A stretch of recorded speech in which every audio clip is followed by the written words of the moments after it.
Sri Kuberan TV நேயர்களுக்கு அடியேன் உங்கள் சிவயோகி சிவசக்திமான் சுவாமிகள் வணக்கத்தை தெரிவித்துக் கொள்கிறேன். அன்பு நேயர்களே, இந்த பதிவில் செவ்வாய் பெயர்ச்சி பலன்கள் அதான் சொல்லிட்டோம். இப்போ வரக்கூடிய செவ்வாய் பெயர்ச்சி மிக மிக நன்மை தரக்கூடிய, யோகத்தை வாரி வழங்கக்கூடிய பெயர்ச்சியாக அமைகிறது. ஏனென்றால் இதுநாள் வரையில் மேஷத்தில் ஆட்சி பெற்றிருந்த செவ்வாய் பகவான் ரிஷபராசிக்கு வந்து அமர்கிறார். அப்பொழுது குருவுடன் சேர்க்கை பெறுகிறார். ஒரு ஜாதகத்திலே, ஒரு ராசி கட்டத்திலேயோ குருவுடன் செவ்வாய் இணைந்திருந்தாலோ அல்லது குரு செவ்வாய் பகவானை பார்த்திருந்தாலோ, இருவரும் ஒருவருக்கொரு பார்த்து கொண்டிருந்தாலோ குரு மங்கள யோகம் என்று ஏற்படுகிறது. இது ஜோதிட சாஸ்திரம் கொள்ளும் உண்மையான விஷயமாகும். அந்த வகையில் இந்த செவ்வாய் பயிற்சி குரு மங்கள யோகத்தோடு ஏற்படுது. குருமங்கள யோகம் ரொம்ப உயர்ந்தது, யோகத்தில் ரொம்ப உயர்ந்த யோகமாக சொல்லப்படுது. செல்வம், செல்வாக்கு, அந்தஸ்து, பரிசு, பாராட்டு எல்லாமே கிடைக்கும், சகல சம்பத்தும் கிடைக்கும். அப்பேற்பட்ட பயிற்சி தான் இப்போ உங்களுக்கு வரப்போகுது.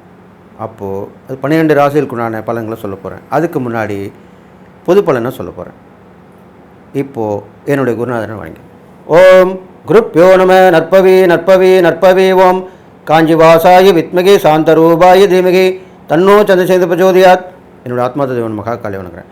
ஓம் காளிகாசாய வித்மகி மசான வாசின்ன தீமகி தன்னோ அகோர பிரச்சோதயாத்.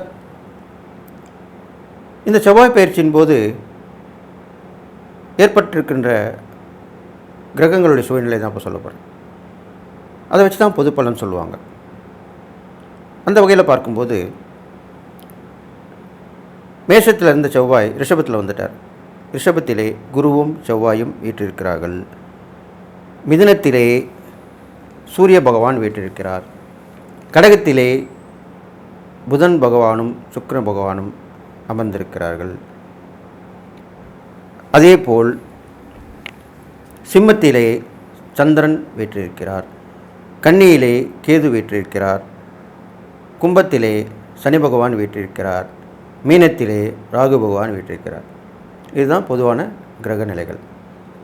அந்த வகையில் பார்க்கும்போது இந்த செவ்வாய் பயிற்சியின் போது பொது பலன்கள் எப்படி ஏற்படும் என்று கேட்டால், செவ்வாய் ரிஷப ராசியிலே குருவுடன் இணைந்திருக்கிறபடியால் அந்த ரிஷப ராசிக்குரியவர் சுக்கிரன்.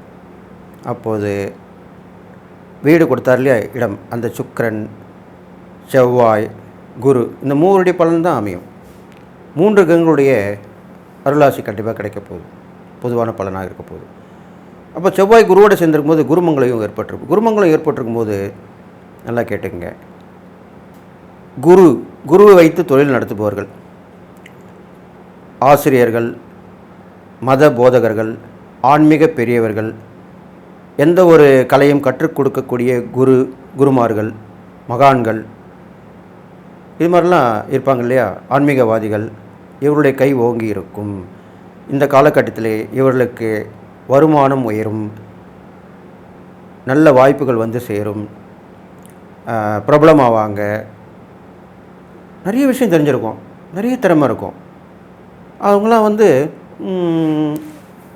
மறைஞ்சு தான் இருப்பாங்க, அவங்களுடைய பெயர் வெளியே வராமல் இருக்கும். அப்போது இப்போ உள்ள காலகட்டங்கள் இந்த யோகம் ஏற்பட்டதுனால அவர்களுடைய பெயர் வேண்டும். ஒருத்தர் கண்டிப்பாக அவர் சொல்லுவார், இது மாதிரி இவர்கிட்ட இருக்கார், இவர் நிறைய அவர் ஒரு எடுத்து போடுவார், ஒரு வீடியோ எடுத்து போடுவார். இல்லைன்னா அவர் கொண்டு போய் அந்த மாதிரி சமூக ஊடகங்களுக்கு பேட்டி அளிக்க வைப்பார். இவர் கொண்டு போய் நிறுத்துவார். அப்போது அவருடைய பேர் கண்டிப்பாக வெளிப்படும், அவருடைய திறமைகளை வெளிப்படும். இதனால் வந்து தெரியலையே, அப்போ மக்களுக்கு வந்து நல்லது தானே, நல்ல விஷயம் தான் நடக்கும். இது மாதிரி நடக்க போகுது. அது இல்லாமல் பூமி லாபம் அதிகரிக்கும். ரியல் எஸ்டேட் துறை கண்டிப்பாக வளர்ச்சி அடையும். வீடு கட்டுறவங்க, இடம் வாங்கி போடுறவங்க, இதெல்லாமே நல்லது நடக்கும். அதுக்கு உண்டான தொழில் செய்கிறவங்களும் நல்ல வளர்ச்சி அடைவாங்க. விவசாயம் கண்டிப்பாக வளர்ச்சி அடையும். கொஞ்சம் விலைவாசிலாம் இனிமேல் குறைய ஆரம்பிக்கும். இந்த குரு செவ்வாய் சேர்ந்திருக்கிற காலத்தில் விவசாயம் சீர்பெற்று விலைவாசிகள் குறையிறதுக்கு வாய்ப்பு இருக்குது. நல்ல விவசாயங்கள் பெருகி அரிசி, காய்கறிகள், தானிய வகைகள் எல்லாமே நிறைய வந்து சேரும், மக்களுக்கு கிடைக்கும். இதை பயன்படுத்திக்கணும். அதுக்கு தான் இந்த பொதுவான பலன் சொல்லியிருக்கோம். இதுவும் அல்லாமல் அரசாங்க உதவி பெறுவங்க, அவங்களுக்கு உதவி கிடைக்கும், அரசாங்கத்தில் உதவி கிடைக்கும். ஆட்சி புரிபவர்களுக்கு நல்ல பொற்காலமாக அமைய போகுது இந்த காலம். அவர்கள் வந்து நல்ல திட்டங்களை மக்களுக்கு கொடுத்து அது மூலிமா அவங்களுக்கு நன்மை செஞ்சு இவங்க பேர்லாம் புகழெலாம் பெறுவாங்க. அப்போது இவங்களுக்கு மேலே உள்ள ஆட்சியில் இருக்கவங்க, அரசாங்கங்களும் நல்லது செய்வாங்க. ஒருத்தருக்கு ஒருத்தர் விட்டு கொடுத்து போவாங்க. அண்டை நாடுகளில் உறவு பலப்படும். இது முக்கியமாக சொல்லி ஆகணும். அண்டை மாநிலம் அல்லது அண்டை நாடு, இது மூலிமா நல்ல பலன்கள் ஏற்படும். இணக்கமாவாங்க. தகராறு செஞ்சவங்க, சண்டை பண்ணியிருந்தவங்க, சச்சரவு பண்ணிக்கிட்டு இருந்தவங்களாம் ஒற்றுமையாவாங்க. சமீப காலமாக ஒரு விமர்சனம் பண்ணிக்கிட்டு இருந்தாங்க, ஒரு வந்து வாக்குவாதம் பண்ணியிருந்தாங்க இல்லையா, அவங்களாம் இப்போ மனம் திருந்தி மன்னிப்பு கேட்பார்கள். அது மாதிரி உள்ள நிலவரம்லாம் இப்போ வராது. ஒருத்தர் புகழ்ந்து பேசுவாங்க, ஒருத்தர்கிட்ட உதவியை, ஒருத்தரோட திறமையை வெளிப்படுத்துவாங்க. இது மாதிரி தான் நடக்கும். அப்போ நல்ல விஷயம் தானே. அப்போ அந்த குரு செவ்வாய் சேர்ந்துருக்கும் போது இது மாதிரி தான் நடக்க போகுது. எல்லோரும் நல்லா வளர்ச்சி அடைய போகிறாங்க. கல்வியில் கண்டிப்பாக வளர்ச்சி ஏற்படும். கல்வியில் வளர்ச்சி ஏற்படும். அந்த கல்வி ஆராய்ச்சி செய்யப்படும். புதுவிதமான கல்விக் கொள்கை ஏற்படும். அது ஆராய்ச்சி செய்யப்படும். அதுக்கப்புறம் அதனை வந்து நடைமுறை கொண்டு வரத்துக்கு பார்ப்பாங்க. இதெல்லாமே நடக்கும். இது மாதிரி விஷயந்தான் இப்போ அந்த பொதுவான பலனாக நடக்க போகுது. இதுவும் இல்லாமல் அந்த குருவாகப்பட்டவர் நிறைய விஷயங்களை கற்றுக் கொடுப்பார். அப்போ மக்களுக்கு வந்து நல்ல விஷயங்கள்லாம் போய் சேரும். சொற்பொழிவாளர்லாம் இருக்காங்க இல்லையா, ஆன்மீகத்தில் இருப்பாங்க, மக்களுக்கு விழிப்புணர்வு கொடுக்கக்கூடிய சொற்பொழிவாளர் இருப்பாங்க. அவங்களாம் இது வரைக்கும் சொல்லாத விஷயத்த சொல்லியிருப்பாங்க. இருந்தாலும் இது வரைக்கும் சொல்லாத விஷயம் சொல்லும்போது மக்கள் அதை வந்து பலனடைவாங்க.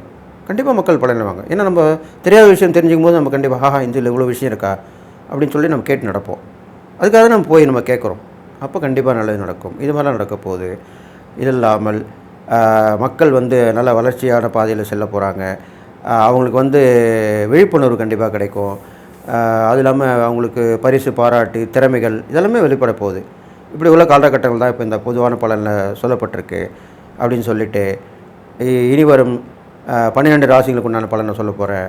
அதனால் இந்த பொது பலன் நீங்கள் கேட்டு அதுபடி நடந்துக்கிட்டிங்கன்னா எல்லாம் நலம் பெற்று வாயின்னு சொல்லி வாழ்த்தி என்னுடைய உபாசனை வரும் மகாவாரங்க வணங்குறேன். ஓம் மகிஷத் பஜாகி வித்மகி சண்டகஸ்தாய திமிகி தன்னோ வாராகி பிரஜோதியாத் வாராகி பரிபூர்ணங்க சொல்லி வாழ்த்தி தனுசு ராசிக்காரங்களை பார்த்தாக்கா உங்களுக்கு வந்து 6ஆம் இடத்துல அந்த குருவும் செவ்வாயும் சேர்ந்துருக்காங்க.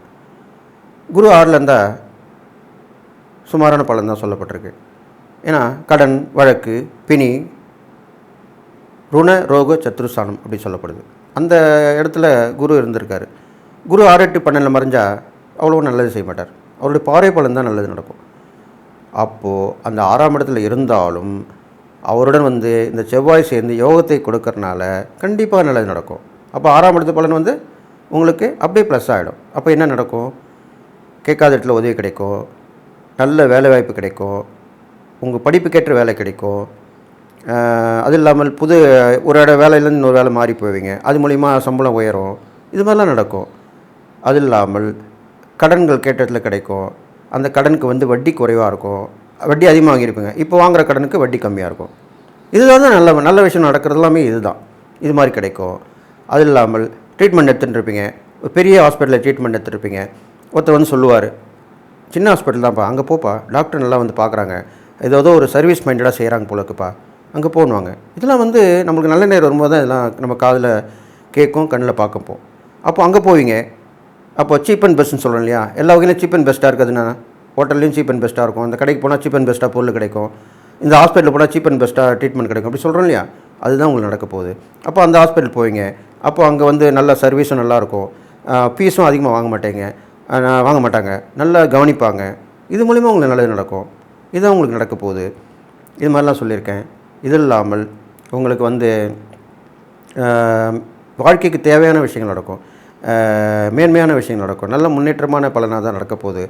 அந்த 6ல் இருக்கிற குரு செவ்வாய் வந்து எதிரிகள் தொல்லையை கண்டிப்பாக, ஏன்னா 6ஆம் இடம்ன்ற போது சத்துருசாலம் சொல்லப்படுது, விரோதிகள் தொல்லை இருந்திருக்கும். கஷ்டமான நேரத்துலேயும் அவங்க கஷ்டப்படுத்தினே இருப்பாங்க, உறவுலேயே கூட விரோதம் ஆகிடுவாங்க, அவங்களாம் கூட இருப்பாங்க, மறைமுகமாக அவங்க எதிர்ப்பு தொல்லை கொடுத்துக்கினே இருப்பாங்க. அது எல்லாமே இப்போ விலகிடும். ஏன்னா அந்த குருவோட சுபகரமான குருவோட செவ்வாய் சேரும்போது யோகத்தை கொடுக்குது. அப்போ கண்டிப்பாக இந்த செவ்வாய் பயிற்சியின் பலன் வந்து உங்களுக்கு அந்த விரோதியால் தொல்லைகள் மறைஞ்சிரும், எதிரி தொல்லை இருக்காது, தீய பழக்கங்கள் இருக்காது, தீய சக்தி உங்கள் வீட்டில் இருந்தாலோ அது விலைக்கு அதுக்குண்டான இது கிடைக்கும். ஒரு கோயில் போவீங்க, திடீர்னு போவீங்க, சொல்லுவாங்க, அங்கே உள்ள ஒருத்தர் சொல்லுவார், அவங்களே சொல்லுவார், இந்த மாதிரி பண்ணுப்பா உனக்கு பிரச்சனை தீர்ந்துடும். எப்படி அவர் சொல்லார்னு நம்மளுக்கே தெரியாது. அப்போ அது செய்வீங்க, உடனே விளக்கேற்றுவீங்க, இந்த பரிகாரம் செய்வீங்க. சிம்பிளாக தான் இருக்கும், எளிமையான பரிகாரமாக தான் இருக்கும். அது பண்ணோன்னு உங்களுக்கு எல்லாம் நல்லா ஆகிடும். வீட்டில் போய் இந்த மாதிரி போடுப்பா, சாம்பிராணி போடுப்பா, வாசல் அதை கட்டுப்பா, இப்படி தான் சொல்லுவாங்க. அப்படி பண்ணும்போது கண்டிப்பாக உங்களுக்கு நல்லது நடக்கும். அப்போது இந்த தனுசு ராசிக்காரங்களுக்கு கண்டிப்பாக நல்லதாக நடக்க போகுது. வாழ்க்கையில் மேன்மை வர போகிறீங்க. உங்களுக்கு இருக்கிற பலாபலங்கள்லாம் 1க்கு 2 கூட போகுது. இது மாதிரிலாம் நடந்து வரப்போகுது. இது இல்லாமல் உங்கள் தனுசு ராசிக்கு பார்த்தீங்கன்னாக்கா 9ஆம் இடத்தையும் 12ஆம் இடத்தையும் 1ஆம் இடத்தையும் பார்க்குறாரு. அப்போ 9ஆம் இடத்தை பார்க்கும்போது நல்ல வாய்ப்புகள் தேடி வரும். நல்ல பாக்கியமான்ற போது பெருடைய ஆசீர்வாதம் கிடைக்கும்.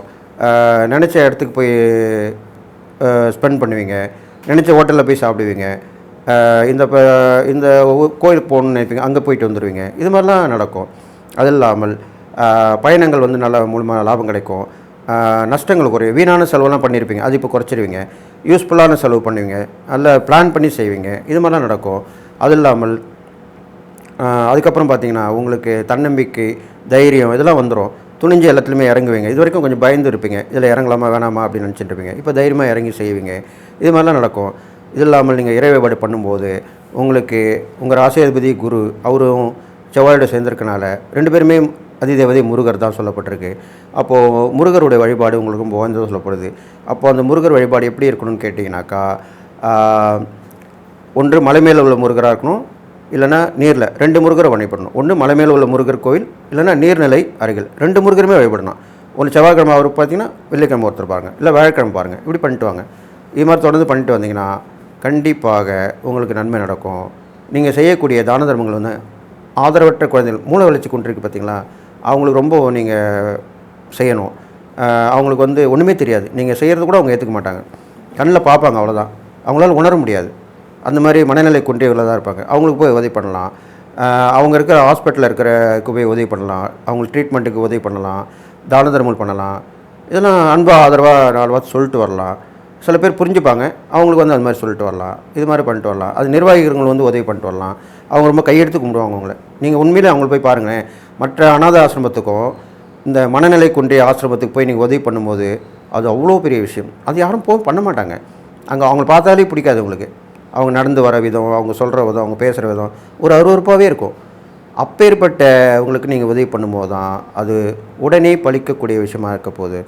அப்போது நீ கண்டிப்பாக நல்லது நடக்கும்னு சொல்லிட்டு இந்த செவ்வாய் பயிற்சி உங்களுக்கு எல்லா வகையிலும் ஏற்றமாக தான் இருக்குன்னு சொல்லி நீங்கள் இதை கடந்து வந்துடுவீங்க. கண்டிப்பாக நல்லதாக நடக்கும். உங்கள் ராசியாதிபதி குருவோடு சேர்ந்திருக்கனால அது யோகத்தை கொடுக்குது. கண்டிப்பாக வீடு சம்மந்தப்பட்டு கண்டிப்பாக மாறுவீங்க, வாகனம் மாற்றுவீங்க, தொழில் உத்தியோகம் கண்டிப்பாக மாறும். அது மாறினக்கு பிறகு நல்லது நடக்கும்.